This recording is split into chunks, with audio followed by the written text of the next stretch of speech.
Good morning. Good morning, sir. Good morning, sir. Okay, screen is visible. Sir, Yes, sir. Yes, sir. Right.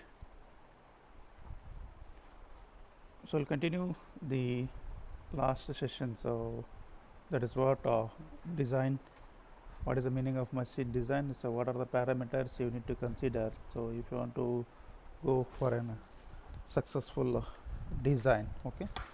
So one thing is that you need to go for first the basic principles. That is what the scientific formulas and other related equations where you can formulate using physics, mathematics, and science equations. So where you can get the correlations with one another to implement your knowledge, okay, to get an desired output, right? So next one is you need to have some technical information. So that is what. So if you have already some standard parts, okay, if you have some already standard parts, you must know what are the specifications it has, okay. So like belt drive, chain drive, and what type of bearing you need to use, and all those things should be in covered, okay. So with the help of technical information. So next bit is so you must have a skill and imaginations, okay? Skill and imaginations, okay?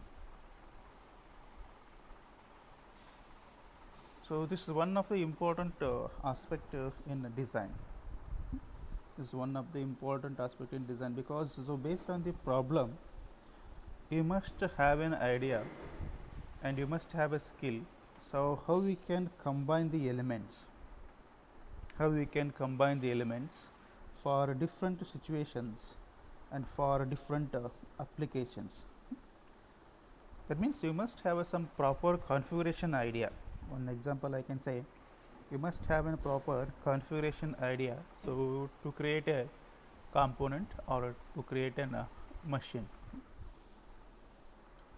So fourth outcome, that means fourth parameter which is associated is, so you must have a description of the machine, okay? So the final outcome should be described. So what it has to perform, okay? So how it has to perform and what are the procedure you need to adopt, okay? What are the procedure you need to adopt to operate the machine, or how the functionality of machine will takes place, okay?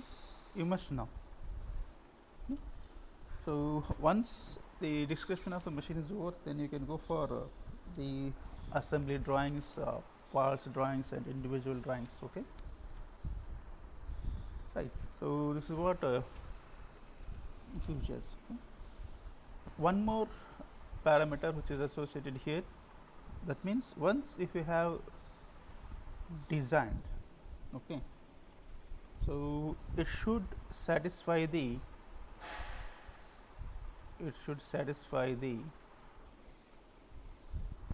need of customer, okay, need of customer.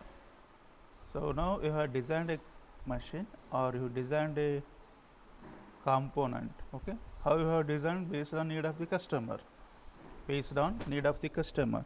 Suppose after finalizing, after producing the component, if it is not going to satisfy the customer need, then it is a not use, right?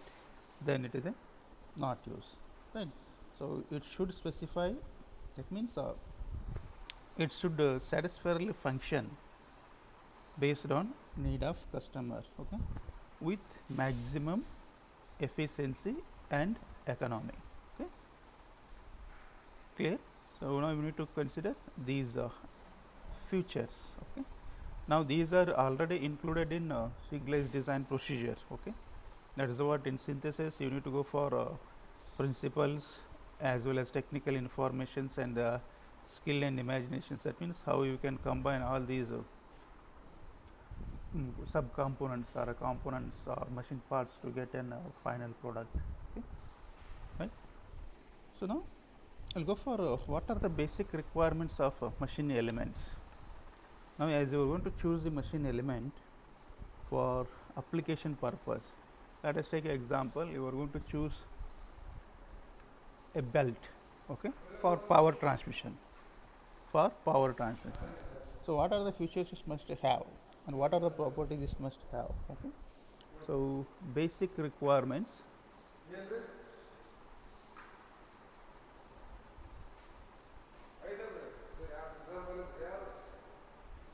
Basic requirements of machine elements.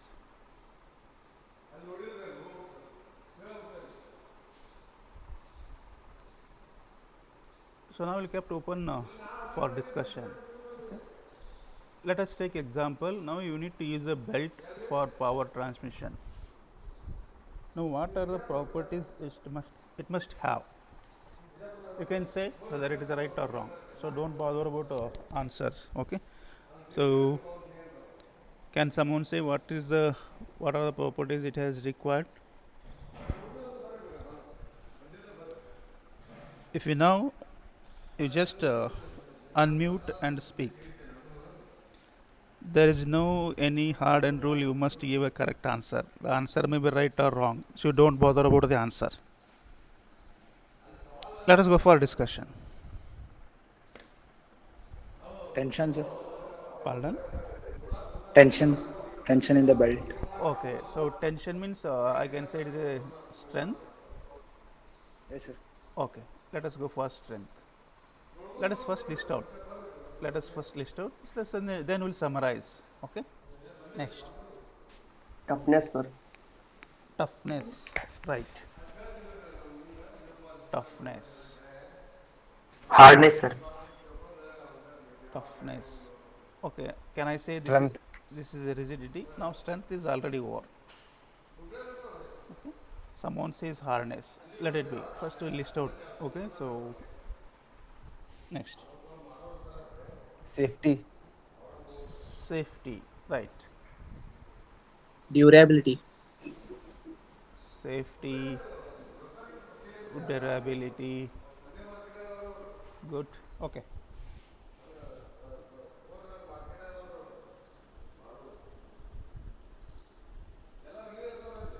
Just think about now belt is used for transmitting the power.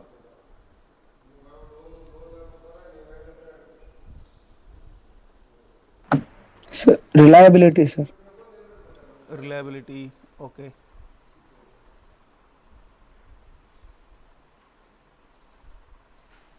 Next,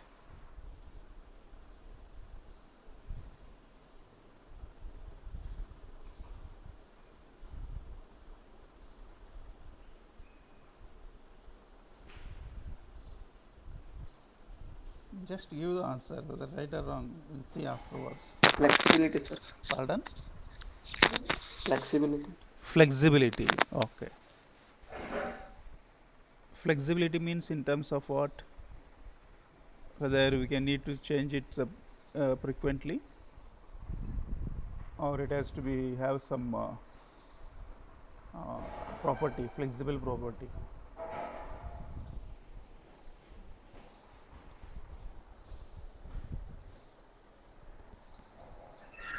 Maintainability. Maintainability. Right.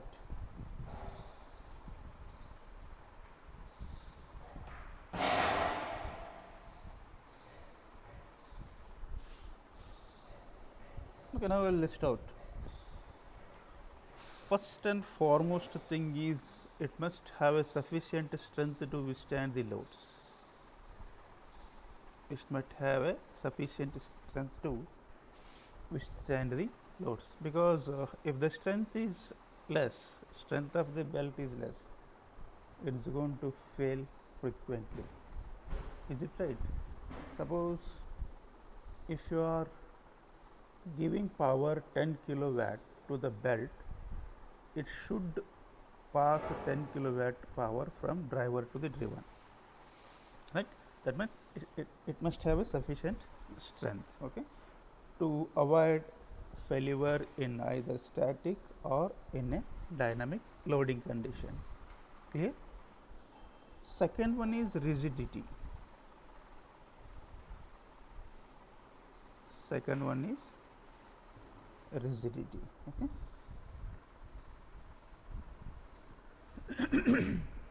So here, as load is subjected to little bit fluctuation, so because of the fluctuations, so it should not deflect too much.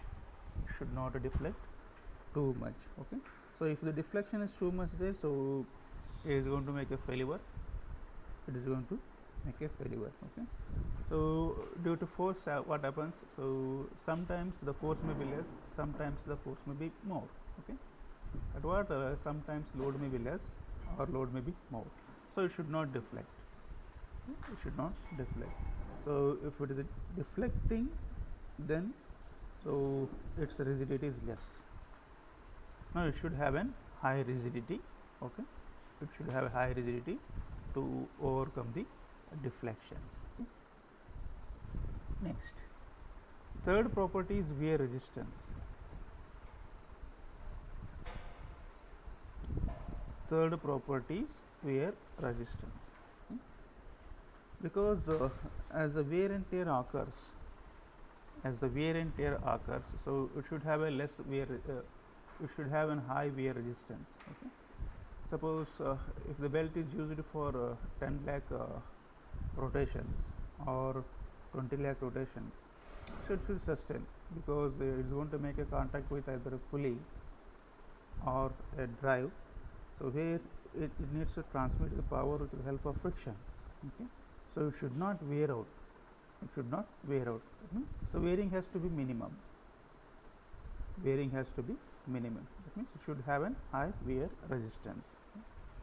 Fourth one, so minimum dimensions and weight. Minimum dimensions and weight. Because so if we gone for designing the component, the dimension should be compact. The dimension should be compact. Okay. And weight should be less. And weight should be less. Let us take an example. Now you have a bolt here. You have a bolt. Okay. So now as you design this one, so you need to go for a M16 bolt. Okay. M16 bolt. So once you decided M16 bolt, so dimension has to be fixed. Dimension has to be fixed. Okay. So you should not go for M18 bolt. You should not go for M20 bolt. Okay. Then what about the weight? So weight depends on what type of material you are going to select here. Weight depends on what type of material you are going to select. So whether you are selecting a mild steel, or whether you are selecting a alloyed steel, or whether you are selecting another material. Okay. That makes the weight. Okay. So for better functionality, as well as to get the machine or component in a compactness, you go for minimum dimensions and weight, right?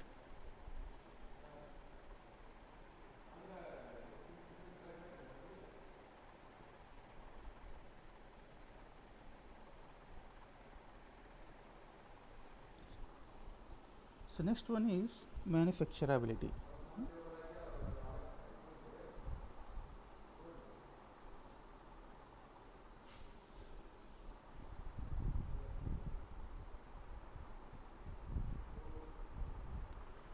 Now, what is the component you are going to design, or what is the component you are going to specify? So it should be manufactured easily.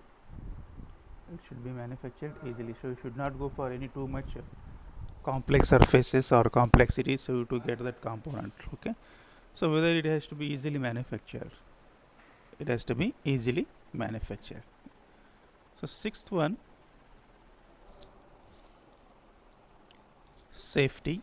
Okay. Someone have quoted it as safety, because as it starts functioning, it should provide a safety to the operator. It should provide a safety to the operator. So example, it should not have any projected parts. It should not have any projected parts, because as the operator is going to operate. Okay, so the projected part sometimes may hit because of a little careless by the operator. So that time you can go for safety, that is you can guard it with the help of fencing. You can guard it with the help of fencing. That means, so safety has to be there. Okay, safety has to be there. Seventh one, so conformance to standards.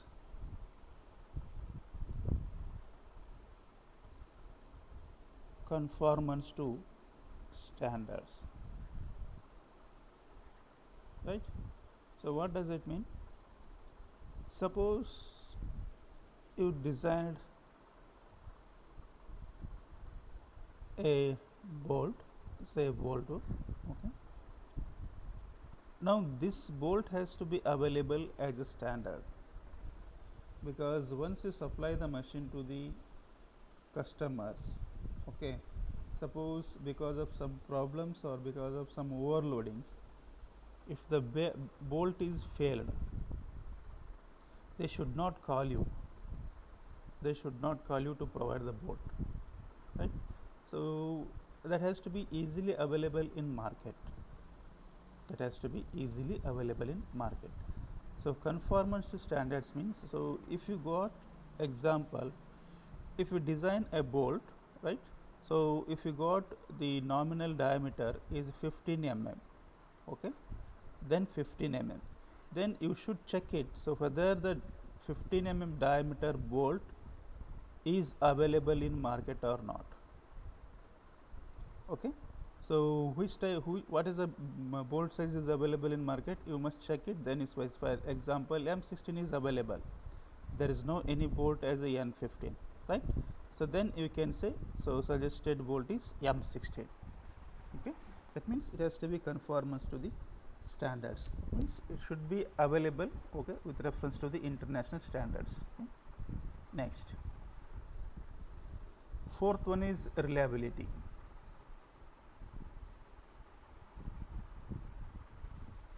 Fourth one is reliability. So as it has to function satisfactorily, okay, as it has to function satisfactorily with its overall lifetime, okay, with its overall lifetime. Suppose if you have a 10 components in a machine, if you have a 10 components in a machine, so all 10 components has to be performed satisfactorily. Okay, so if the 8 components are performing satisfactorily, if the 2 components are failing again and again, so then it is a not use, then it is a not use, right? So reliability should be there for overall its lifetime. Okay. Next, ninth one is maintainability. I think someone says,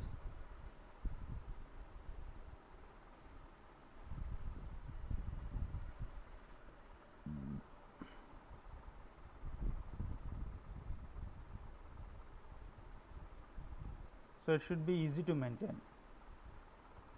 It should be easy to maintain. So it should not become difficult to maintain the components of a machine or an entire machine. Because what happens, so if you gone for a component in a such a way that it has to be needed frequently lubrication, if it is needed frequently lubrication, so the lubrication portion should be easily visible and you can easily pour the lubricants. Okay, so if you should not remove one part to lubricate it, you should not remove one part to lubricate it. Example, if you look over the your bikes, so to pour a lubricating oil, so you have only one side cap is there. Okay, you can easily remove the side cap and you can pour the lubricant oil. In a similar way, it is to be easily maintainable. It should be easily maintainable. Okay. So last one is minimum life cycle cost. Minimum life cycle cost.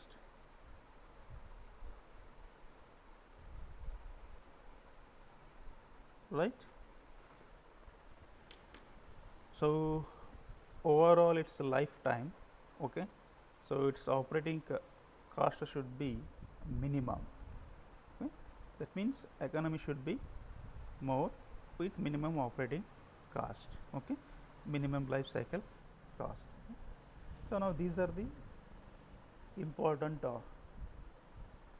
requirements, okay, you should consider at the design of machine elements, right? Okay. So we have any query over these things?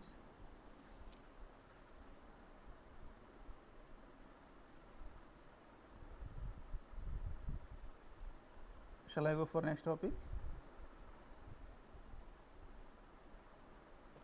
Yes, sir. Okay. So now you have seen what are the basic requirements of a machine element. Okay. So let us go for how the machine elements are designed. Okay. How the machine elements are designed. Okay. So let us look at design of machine elements. Up to this stage, you come across what is a machine design, what are the requirements, basic requirements of machine elements. Okay. Now we'll go for how the machine elements are designed. Design of machine elements.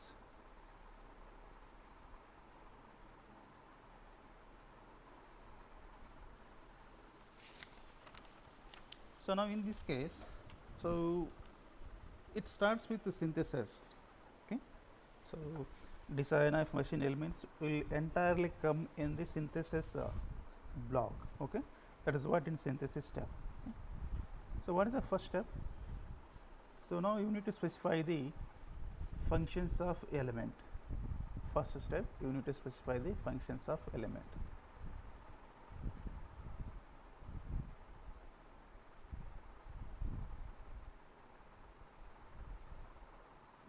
So example, a bearing is used. A bearing is used. What is the function of bearing? It has to support the rotating members as well as it has to carry the transverse load as well as axial loads, right? So you got functions, you specified functions here. Okay. So we take an example here, that is what bearing. So bearing has to perform support as well as sustain the axial load as well as radial load. So what is the second step? So next you need to determine the forces acting on the element. Determine forces acting on the element, right? So now what are the different type of forces are going to act on the element? Now in this case, what have I considered? We have considered a bearing. So now bearing has to support the rotational, okay, movement, and it has to sustain the radial load as well as axial load. Okay. Now what are the type of loads you got here? One is a radial load, another one is axial load. Okay. Now it is subjected to two type of loads. So there is no any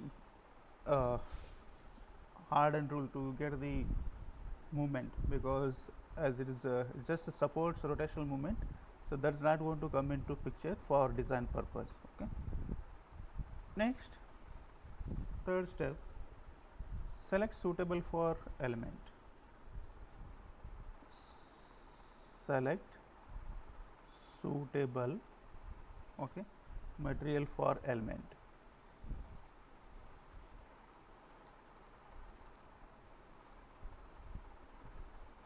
Now in this case, whether you are going to select a bobette type material or whether you are going to select for alloy steels, that is a thing. Whether you are going to select bobette material or whether you are going to select alloy steel. Okay. Just giving an example here. Okay. Next, once you selected the material, okay, so then you go for determine failure mode of the element. Okay. So in which possible way it can failure, that means whether the ball are going to make a failure or whether the rays are going to make a failure, okay, whether the supporting member is going to make a failure. Okay.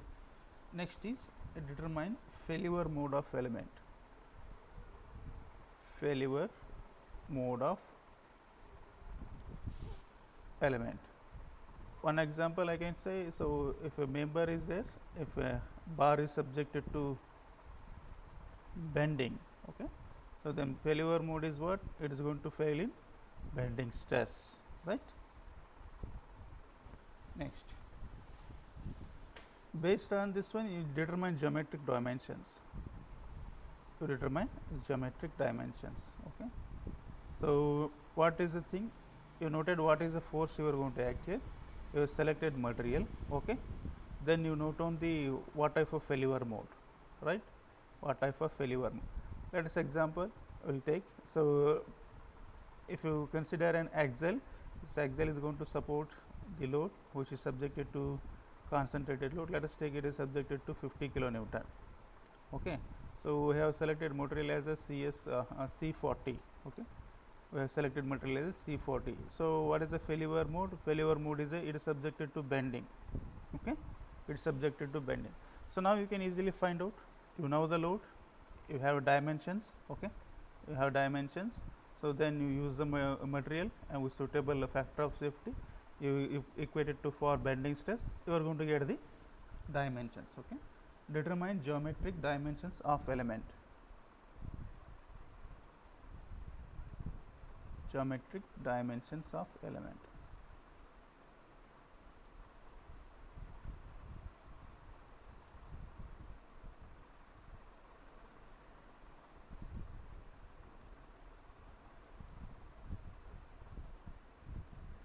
Right. Once you got the dimensions, again you need to go for optimization. So whether is it possible to modify the dimensions for assembly, okay, and manufacture, and check design at a critical cross sections. Okay. Next step is modify dimensions if possible. Okay, modify dimensions. Okay, for assembly and manufacture. Okay. And check at a check a design at critical cross sections. Okay,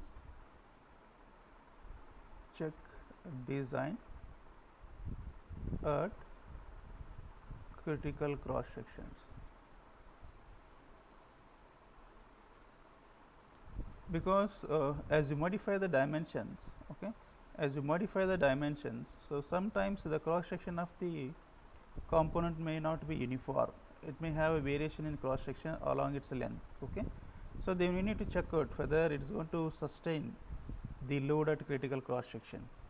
One example I can quote for this modified dimension is, so you have a shaft here which has been formed with a groove, Now critical section is this groove portion because it has reduced with cross sections. Okay, it has reduced with cross section. So you need to check out here whether it is going to sustain the applied load or not. Okay, after modification, right? So next step, you prepare working drawing. This is what final step.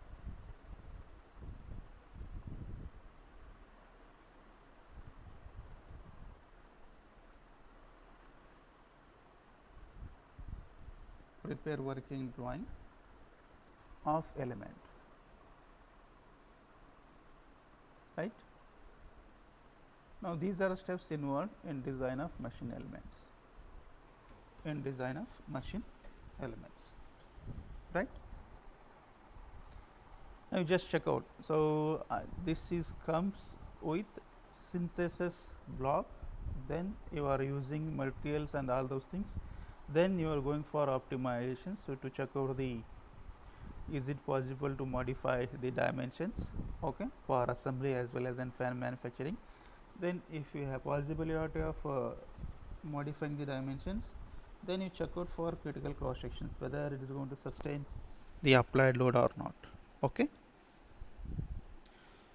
so now up to this stage what I have explained is it's a basic, that means how machine is designed, how the machine elements are designed. Okay, right? I'll go for next our syllabus. Okay, we'll start with our syllabus. Okay, So first definition is it is a normal stress. Okay, is a normal stress. Okay, so what is the meaning of normal stress?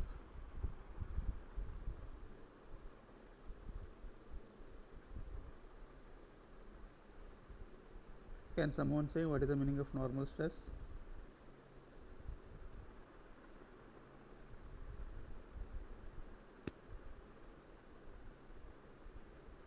Abhishek Marihal. Normal stress ಅಂದ್ರೆ ಏನು? Sir ಇಲ್ಲ sir internet issue ಇತ್ತು sir ಮತ್ತೆ ಹೊಟ್ಕೊಂಡು sir. Hello ಹಾಂ, sir internet issue ಇತ್ತು sir ಮತ್ತೆ ಅದಕ್ಕೆ ಒಳ್ಳೆ ಬಂದೆ ಸರ್. ಆಯಿತು. ನಾರ್ಮಲ್ ಸ್ಟ್ರೆಸ್ ಅಂದ್ರೆ ಏನು? Abhishek Tadaligi, what is the meaning of normal stress? Sir stress acting along the normal surface of the body. Okay, Abhishek ತಡಲಿಗಿ.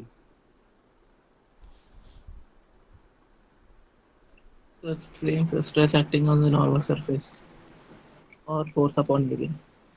You just listen, everyone. I am going to call randomly names 2 times. If you are not answered, I am going to remove from the Google Meet. 2 ಸಲ ನಿಮ್ಮ ಹೆಸರಲ್ಲೇ ಕಾಲ್ ಮಾಡ್ತೀನಿ. ನೀವು reply ಮಾಡಿಲ್ಲ ಅಂದರೆ Google ಮೀಟಿಂದ ಹೊರಗೆ ಹಾಕ್ತೀನಿ. Right? So don't keep your mobile somewhere and sit somewhere. So you are attending the classes, so have the knowledge. Okay, so normal stress is defined as stress is generated across cross-section surface when the load is exactly perpendicular to your cross section. When the load is exactly perpendicular to the cross sections. So when you say in introduction class, when at the revision of strength of material, so the resisting force set up within the component, okay, resisting force set up within the component, so that internal resisting force per unit area we are call it as a stress. Okay, so let us go for again an example here. So I'll consider an element, okay, so which is subjected to tensile load. Okay, now load is normal to the cross section area, right? Load is normal to the cross section area. So for analysis purpose, if you pass a plane here, if you pass a plane, so let us go for either left hand portion or right hand portion.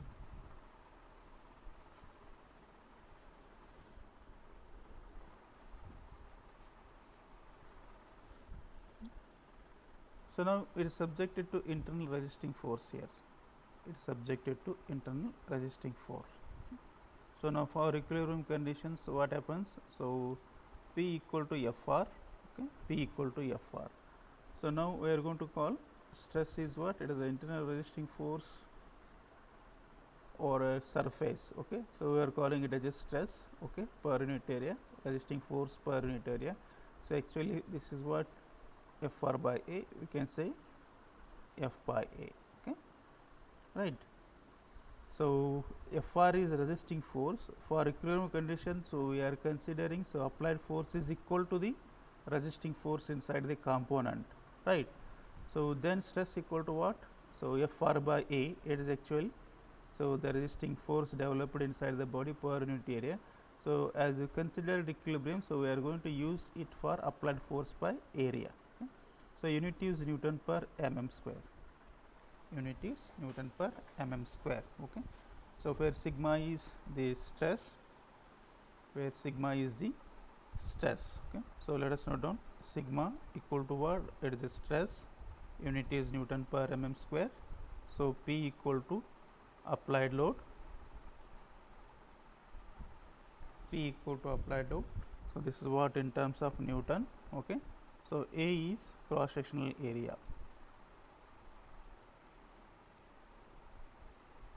Cross sectional area of the element. This is what in mm square, right? So now you have a two type of stresses, two type of normal stress. One is what? A tensile stress. One is what? Tensile stress. So this is normally noted with a sigma t. Normally noted with a sigma t. So how you are going to define tensile stress? The stresses are called tensile when a fibers of component,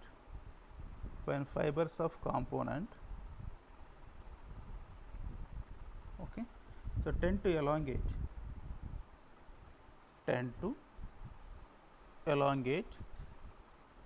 in the direction of load,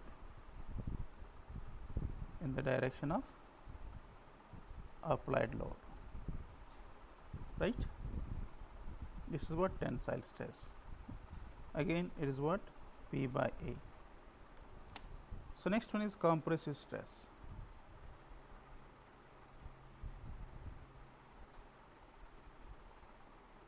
So noted with sigma c. So in this case, what happens? So the stresses are called compressive stress when the fibers of component,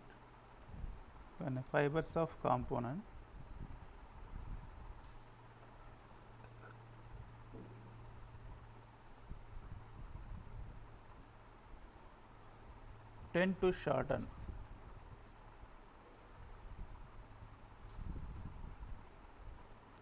okay, due to force. So in load direction or in force direction.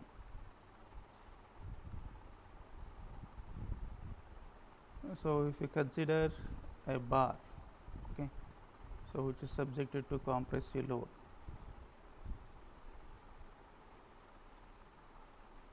so P. So now what happens? So it is going to compress. Now other dimensions are going to increase here. So now this stress is called as what? A compressive stress, noted with a sigma c. So it is measured as it shortens the length, so then the magnitude is negative.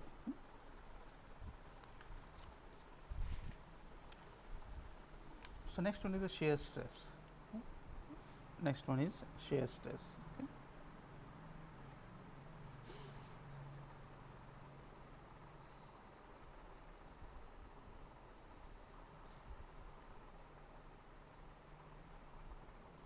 So this is noted with the letter tau.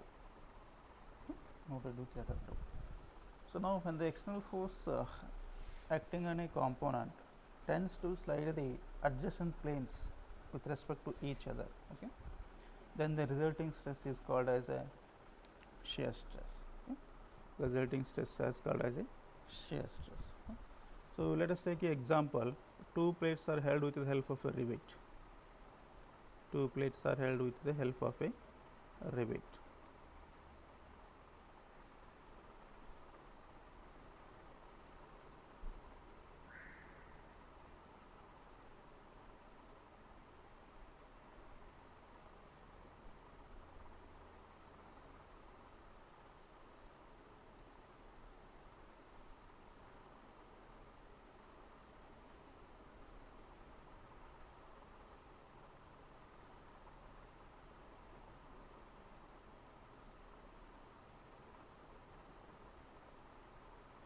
So now this is a rivet head. Okay. Now if you apply the load here, okay, so the rivet is going to be cut at this junction. Rivet is going to cut, or it's going to make a break at this junction.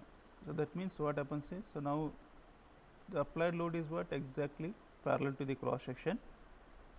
Applied load is exactly parallel to the cross section. So after failure of this rivet, so you can look out the diagram once if it is a fail.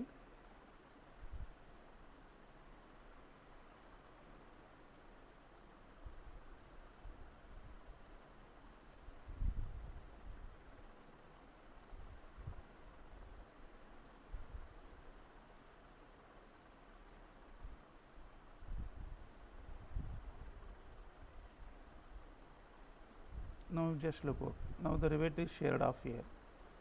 Rivet is sheared off.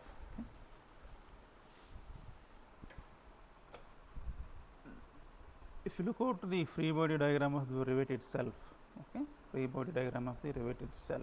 Okay.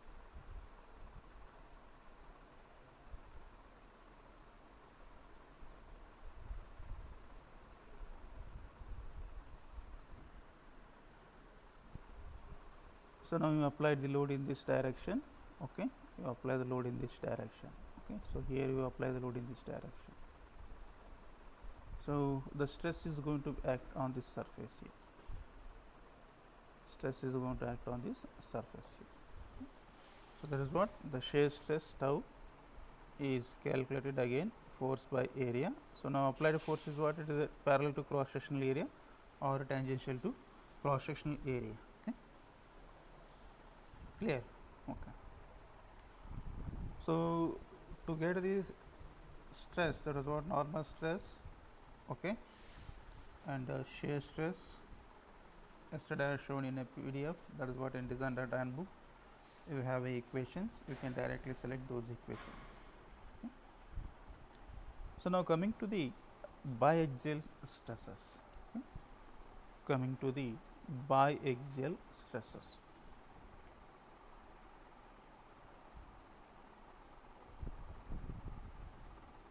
What is the meaning of bi? What is the meaning of Two. bi? Okay. Two. Two. Okay. So in practical, so some components may subjected to uniaxial stress, that means only one direction stress. It may be subjected to biaxial stresses, that means stress in x direction as well as in y direction. Some cases the components may subjected to the stress in x direction, y direction as well as along with the shear stress, okay, and some components may subjected to triaxial stress systems. It may subjected to in x direction, y direction as well as in z direction. Now on such cases it is little difficult to analyze, or it is difficult to find out the stresses, okay, or it is difficult to find out the dimensions. So then you need to go for some standard equations. You need to go for some standard equations. I think those already equations are derived. So in strength of material, that is what the principal stresses. That is what principal stresses. You need to use those principal stresses based on the load conditions. Based on the load conditions, right? So now biaxial stresses. So let us take a component which is subjected to two stresses. Okay, subjected to two stresses. So I will take a point in a strained material, okay, which one is subjected to biaxial stresses. Okay. So this is what x, this is what y. Okay. So if it is subjected to sigma x, sigma y, sorry, sigma x, sigma y, and sigma y. Now, as it's subjected to two stresses, the maximum stress is going to occur somewhere in the element. Somewhere in the element. So let us take to calculate it. You consider a plane AB, which is oriented with an angle of y, okay, or theta. Then you need to resolve the forces. You need to resolve the forces based on the stresses acting on the planes here. So now let us take this is a vertical plane, this is a horizontal plane. So we just resolve with respect to the plane. Let us consider, now you took a plane, we don't know at what angle you are going to get a maximum stress on this plane. This is what theta. Now this is subjected to sigma y and this is subjected to sigma x. If you resolve this one in the plane, it is what sig n, this is what tau, okay. If you resolve it, so you are going to get one equation for sigma n equal to maximum, okay, sigma n equal to maximum. So you are going to get some theta value, okay, if you gone for differentiation of the equilibrium equation, okay. So you're going to get equations. Those equations I think you have noted: sigma 1 equal to sigma x yesterday, sigma 2 equal to sigma y. Okay. Now which one is the maximum? That is called as a maximum principal stress. Which one is a minimum? It is called as a minimum principal stress. Yesterday I shown in a data handbook. Okay, so you just go once again. Okay. Now it is what a biaxial stress. It is what biaxial stress. You have a derivations. You can just go through the derivations. Okay. Suppose this biaxial stress system is added with a shear stress. We are calling that as a generalized stress system. We are calling that as a generalized stress system. Right. So in that what happens, along with the two types of stresses, that is what sigma x and sigma y, sigma x, sigma y, it is also subjected to shear stress here. It is also subjected to shear stress. Okay. So then the equations may be different. Okay. So I'll stop here. We will continue in the next class. So you please provide the attendance.